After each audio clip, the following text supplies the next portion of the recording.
Live and on demand from the WNY News Now studios in downtown Jamestown. This is WNY News Now.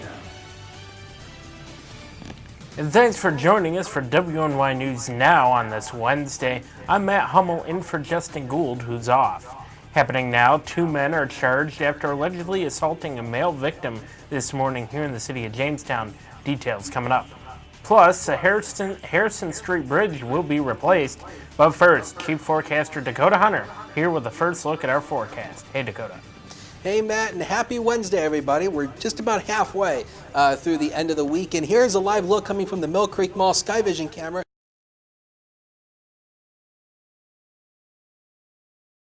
Today, and the rain really picks up as we go on to tomorrow. Nothing on First Defense Doppler, but a rain that we're keeping an eye on is right back here. It still has a ways to go before it gets here, but it will be coming our way tomorrow, and we're talking about some heavy rain that'll be coming our way. We'll talk about it a little bit later on. 73 over 58 was where we were yesterday. Of course, we bottomed out at 58 degrees this morning because, again, the temperature cannot fall below the dew point. That's just the way science works, and we've had no rain over the past 24 hours officially at the airport. So hour by hour, temperatures should at least make it back into the lower to mid 70s through the day. There is a small chance of a rain shower, but the majority of the day will be dry. We'll time out the heavy rain that comes tomorrow. Plus, how is the weekend looking? We'll talk about it in just a few minutes. Matty Ice? Alrighty, Dakota, looking forward to it. Thank you. 2 men are charged after Jamestown police say they allegedly entered an apartment unlawfully and assaulted a male victim, causing him to suffer serious injury this morning. Jamestown police say they responded to an East 2nd Street residence for a reported fight, and upon arrival, police say they found the victim lying unresponsive with several lacerations and covered in blood. Police additionally say that 25-year-old David Hicks of Jamestown and 48-year-old Ronald Parsons of Faulkner allegedly had a dispute with the victim over money. Now, Hicks and Parsons were taken to Jamestown City Jail without incident. Both are charged with second-degree assault and first-degree burglary. The New York State Police say that they arrested a Jamestown man at the country fair in Gary after he was allegedly driving while intoxicated yesterday. Police say they received a report of an erratic driver on Route 60, and the vehicle was reportedly located at the country fair, and the driver, 41-year-old Nicholas Alienel, was arrested after he allegedly failed several field sobriety tests. Alienel reportedly provided a breath sample of .23 after he was taken to State Police Jamestown. He was charged with aggravated driving while intoxicated before being released with appearance tickets. Alienel is scheduled to appear in the town of Gary court at a later date. The Harrison Street Bridge over the Chattacoin River here in the city of Jamestown will be closed to traffic starting July 1st as crews will replace the bridge. Chautauqua County officials say that the bridge replacement is scheduled to last approximately 5 months, with a plan to reopen the bridge in November. Officials add that the bridge will have an expected service life of 50 to 75 years. The replacement will cost around $3 million, with more than 95% of the costs being paid for by federal and state funds. Harrison Street between Foote Avenue and Main Street will be closed to through traffic during the construction, and a detour will be posted utilizing Foote and Main, as well as 2nd and 4th Streets. And for more, please visit our website, WNYNewsNow.com, and our mobile app. So definitely interesting. I know the last couple years we've had the South Main Street Bridge closed. Now that's open. Now it's going to be Harrison Street. Saw a lot of people. I'm kind of disappointed in the comments this morning based on, I think they just have a lot of memories from the traffic concerns from the South Main Street Bridge. But they say about 5 months or so with Harrison Street, so we'll watch closely. Taking a look here in the comments, Wendy, hello, hashtag don't drink and drive. Yeah, I definitely wouldn't suggest that. Lee's Michelle, Dakota, JJ, Exodus, nice to see you. Rory Polero, Pam, let's see, Patricia says hello. Hello, Patricia. Happy hump day, Wendy. Yes, indeed. We're almost there to the weekend, halfway through. So we're getting there, guys. Stick with it. Coming up, Governor Andrew Cuomo is expressing concerns over proposals regarding solitary confinement. We'll have details on that. But first, New York State is preparing to adopt aggressive emission reduction goals. Dakota.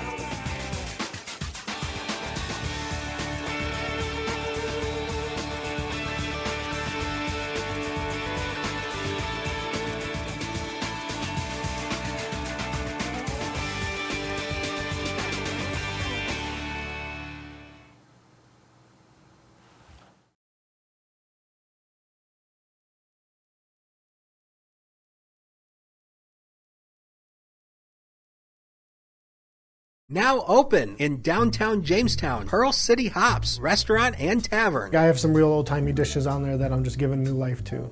Like there's a shepherd's pie on there that's gonna have some bison in it, you know, real thick hearty gravy.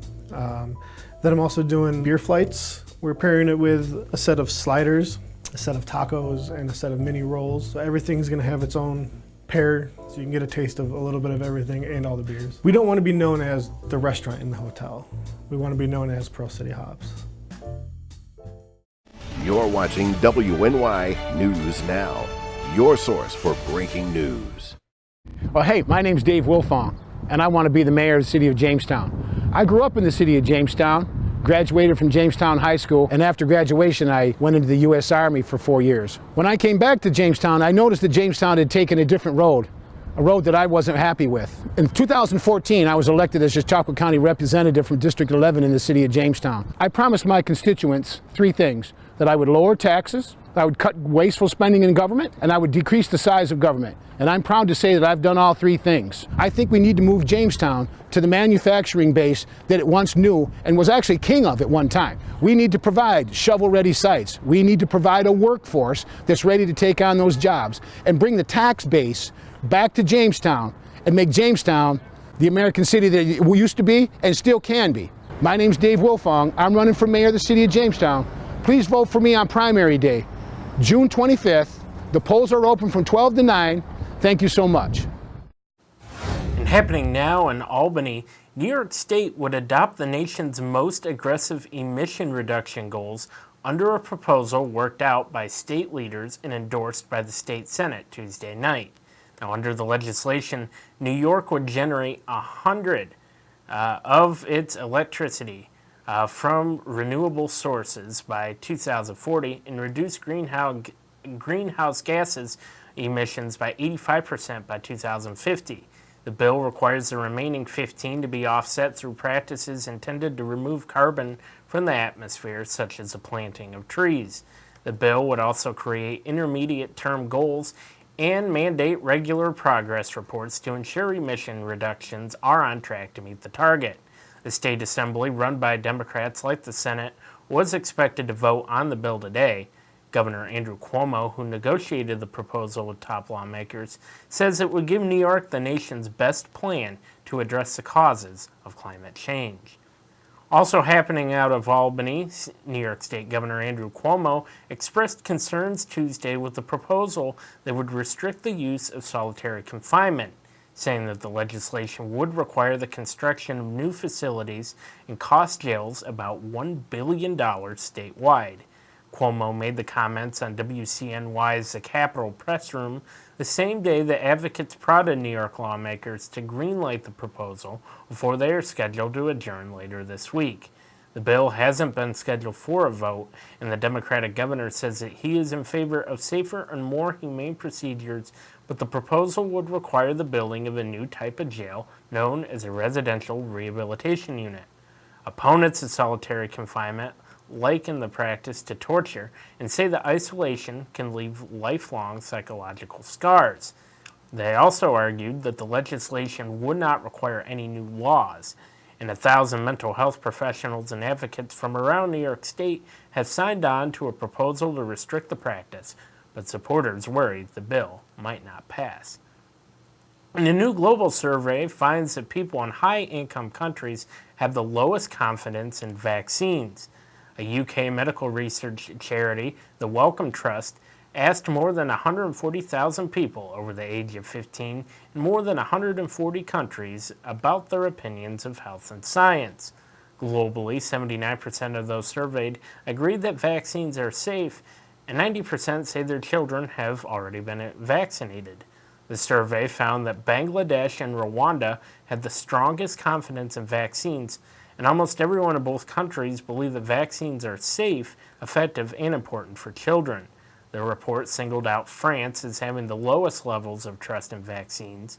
1/3 of its inhabitants don't agree that vaccines are safe, and 1/10 don't agree that they are important for children to have. And for the record, 72% of people in North America agree that vaccines are safe. And this Friday is the first official day of summer, as Dakota has been chiming in all week. And all week we are helping keep you safe this season. The warmer temps make it an ideal time to fire up the grill or enjoy a family picnic. So Meredith Wood is helping you prevent any foodborne illnesses while dining al fresco in today's Health Minute. You want your summer to be full of sun and fun, not food poisoning. When we sit food outside, when it's exposed to high temperatures, or even when it's just out for long periods of time inside, the temperatures can basically create a petri dish for the proliferation of bacteria. Keep 4 simple things in mind when preparing to eat outside. First, clean. Make sure you're washing your hands with soap and water, as well as keeping the grill and all surfaces clean. Next, separate. Don't put raw meat anywhere next to anything else you're preparing. And when packing for a picnic, keep foods and drinks in 2 different coolers. Also, make sure you cook meat all the way through thoroughly. Get that food thermometer out of the drawer and use it. 165 degrees Fahrenheit for poultry, 160 for burgers. And finally, let go of the leftovers. If any foods have been unrefrigerated for more than 2 hours, throw them out. That time is cut down to 1 hour if it's hotter than 90 degrees outside. For today's Health Minute, I'm Meredith Wood. Alrighty, Meredith, thank you very much. Yeah, definitely interesting because the grilling season, it's already officially started in my eyes, but it only ramps up in the next week or so. So thank you again to Meredith for the excellent advice there. I want to go back to the comments. Rory Polero came in. How are you? I see Wendy over there. Cindy, David, hello to you as well. Let's see if I'm missing anybody. Linda, so glad to see you. She says, I finally caught it live. And you know what? It is always good to have the live viewers. It's always good to have people all day. We love you guys. It doesn't matter when you tune in, but we love to see you during the show. We love interacting, so thank you. Joanna, thank you for joining as well. I believe in vaccinations, and that seems to be a common trend, at least locally from what I've noticed. A lot of people have said that they agree with vaccinations. I think it's more of a widespread national thing that's being discussed for anti-vaccination. So certainly a debate that will continue to go on for probably years and years to come. We'll cover it, we'll watch it, and we'll see what happens. Meanwhile, up next, Chief Forecaster Dakota Hunter. He has a live look at the first defense weather, and later we're going to have some more news as News Now continues.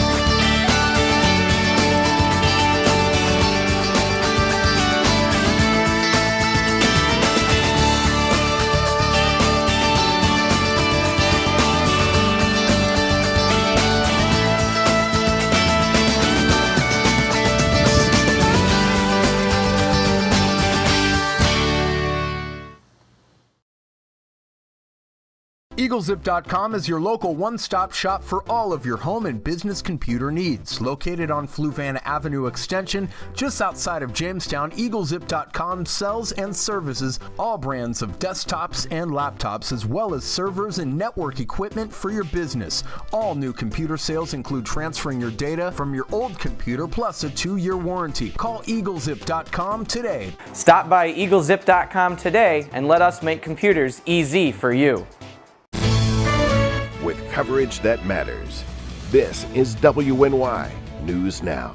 What we did is we threw the kids away. And that is an issue for me. It's this illusion of a design for the future while still living in a society that suppresses the past. It's a lot of small businesses out here. We're not corporate made, so we don't get the attention that we deserve also. You put money in your residence and the value of your property does not increase. You know, we've taken God out of the equation. Because of that, I believe that we have gone on this downhill spiral. Raven's been at my home. I think this is the fourth meeting to discuss issues. How's things going? What would you like to see change? And she's pushing for small businesses. I just think it's time to try something new and see if someone else can make a positive difference. That's the type of genuine person that should be in public service. So if we want to make a difference, we have to vote differently. I'm Raven Mason Thompson, running for Ward 2 City Council, and look forward to your vote on the June 25th primary.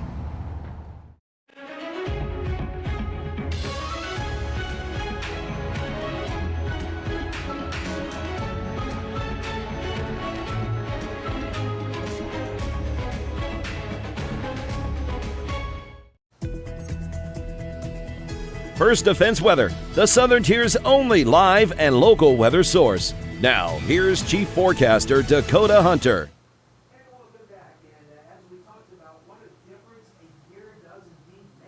And you can see here that the high yesterday was 73 degrees. Where we were last year, 86. We were baking in sunshine and heat last year, but we haven't had a whole lot of heat so far this summer. But kind of the bad news is we're still dealing with this dreaded humidity. Today is another humid day. Tomorrow, another humid day. But look what happens on Friday and Saturday. We drop the humidity values back down into the 50s before they spike up again on Sunday, lasting throughout early next week when we start to bring the humidity back. Here's the News Now cam again. This is not a repeat. This is just almost exactly what we had over the past few days. Cloud cover socked in downtown, but the clouds have broken apart north of the city. So it's 71 at the airport right now, got a south wind of 6, and there's that dreaded dew point of 63. Again, when the dew point is in the 60s, that's when you start to feel all that moisture in the air. So that's why it feels a little warmer than it does when you step outside. Here's what's going on radar. Nothing so far on First Defense Doppler. We may see a few scattered showers through the afternoon, but the bigger story is going to be this that comes tomorrow.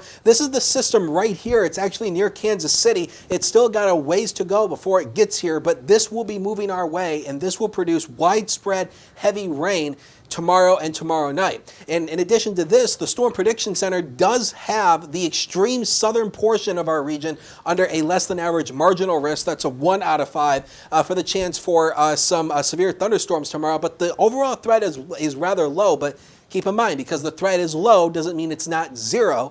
There still is a chance a couple storms could contain some gusty winds, but the higher severe weather parameters are way down in PA, but they have clipped. It's mainly going to be down near the state line if we see any gusty thunderstorms. So in terms of the thunderstorm impacts for tomorrow, heavy rain is almost a guarantee. We can guarantee you that we're going to have heavy rain, but there is the chance a couple storms could contain some gusty winds. I don't see a hail threat in this, and I see no tornado threat in this either. This is not the kind of setup that will favor hail and tornado. So here's Future Scan. Now the models have been flip-flopping on this whole setup. This is the in-house model. You can see it picks up on a few scattered showers through the afternoon, but the majority of the day will be dry. Here we go into tomorrow. The rain will start to overspread the region, and it will uptick in intensity as we go throughout the day. And again, here's some of that heavier rain. The in-house model is actually plotting more of the heavier rain out to the east. Some models are trying to paint it near the Lake Erie shoreline, but this is what the in-house model is showing. That heavy rain will continue, and then ultimately it'll start to lighten up a little bit as we go into late Thursday night going into Friday, and then it ultimately starts to clear out of here as we head into Friday and Saturday, leading to a nice weekend. So these are just estimated rainfall totals based on one computer model, and again, this is the in-house model. You can see where the swath of heavier rain is going to be. Now again, the models have been flip-flopping here, but again, now just because you see 3 inches in Cattaraugus doesn't mean you're going to get 3 inches in Cattaraugus. This is just a good indication of where the models are trying to paint the heavier rain. So again, this is something we'd have to keep an eye on, because this could be possibly a flash flooding risk or maybe an aerial flooding risk, depending on how much rain comes down and in the time frame. Next 7 days of your life, here they come. Summer, babies. It's Friday, just before noon, 70 degrees, and it will be dry. And warm air returns for Sunday, lasting through early next week, and the humidity values really spike up as well. So it will feel like summer. Sports is next. Don't go away.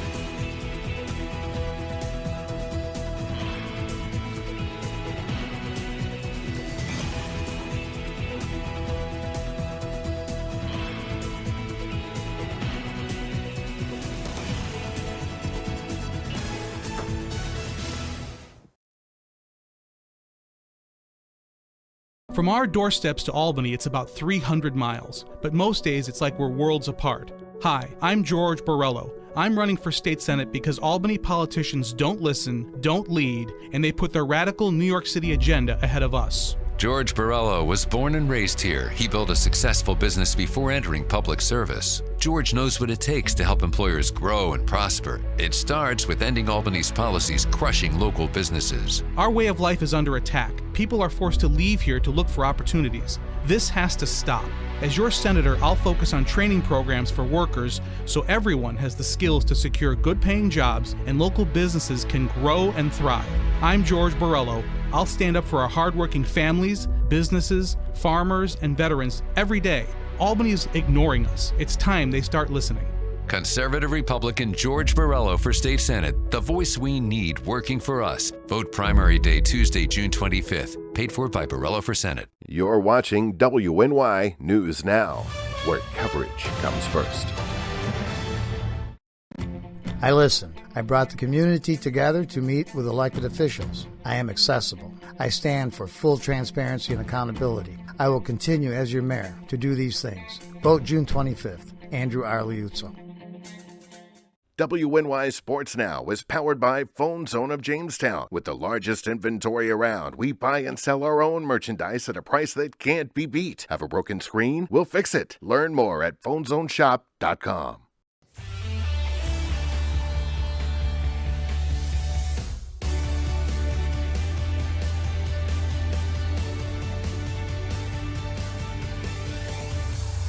Happy Hump Day, sports fans, and welcome back to WNY News Now. I'm Norm Rodriguez with a look at sports.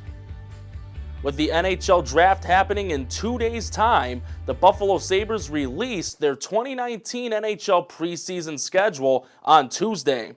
Buffalo will play a total of 6 games over a span of 12 days, ranging from September 16th to September 28th. The Sabres will play the Pittsburgh Penguins, Columbus Blue Jackets, and Pittsburgh Penguins 2 times each. Buffalo finished the 2018-2019 season with a 33-39-10 record. Tonight, with a 7:20 first pitch, the New York Mets will play their final game of a 3-game road series against the Atlanta Braves. Winning on Tuesday 10-2 to split the series 1 game apiece, the Mets are 35-38 on the season and are 7.5 games behind the Atlanta Braves. Meanwhile, the Braves hold a 2.5 game lead for first place in the NL East with a 43-31 record. Steven Matz will be on the starting mound for the Mets against Atlanta's starting pitcher Max Fried. The game will be televised on Sportsnet New York. This afternoon at 1:05, the New York Yankees will cap a 3-game home series against the Tampa Bay Rays. Winning the first 2 games of the series, New York is 2.5 games ahead of Tampa for first place in the AL East, being 45-27. Meanwhile, Tampa is 43-30, good for second place. CC Sabathia will be on the mound for New York against Tampa's starting man on the rubber, Blake Snell. The game will be televised on the Yes Network. That's it for sports today. Back to you. Alrighty, Norm. Thank you very much on that.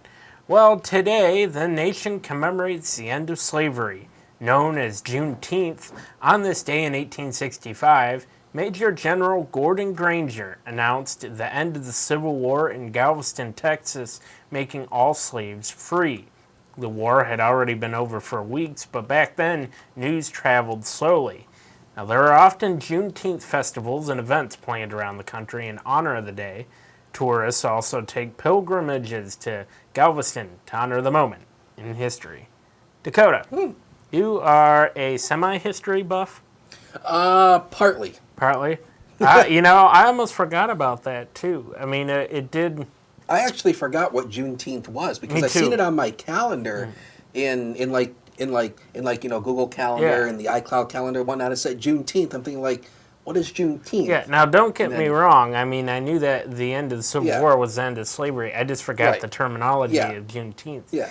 I do remember Galveston being the location though of them announcing the end. So I guess that's a good start. Oh, well, you know more than I do on that topic. Well, in high school, I didn't. Well, I won't. Well, that's okay. I won't get into that's that okay, because Andrew R. Liuzzo's here, and he says great report. So I think you did a great job, Dakota. I think he was talking to you. Wow. I don't know. Who knows? Maybe he was talking about the weather. So again, let's talk about the impacts for tomorrow. We can almost guarantee you heavy rain is a certainty tomorrow, and but there is the chance for a couple storms to contain some gusty winds, but the overall severe weather threat is low, but not zero. So please keep that in mind. Summer. 11:56 tomorrow morning, just before our noon broadcast tomorrow. 70 degrees and lots of sunshine, and the heat and humidity make a stark return to the second half of the weekend into early next week, so it will be feeling like the season by next week. And I saw real quick in the comments that Lori, who's tuning in, is down in West Palm Beach. I am jealous. Oh, yeah. Very jealous. Yes. Take us, Dakota. I think we need to take a company field trip. Directors, producers, corporate, anybody? Where are we going? I don't know. I guess we'll figure it out. Well, I think our producers are telling us that they don't want to hear about it. So news continues 24/7 here on WNYNewsNow.com. Mobile app, you know the drill. See you later.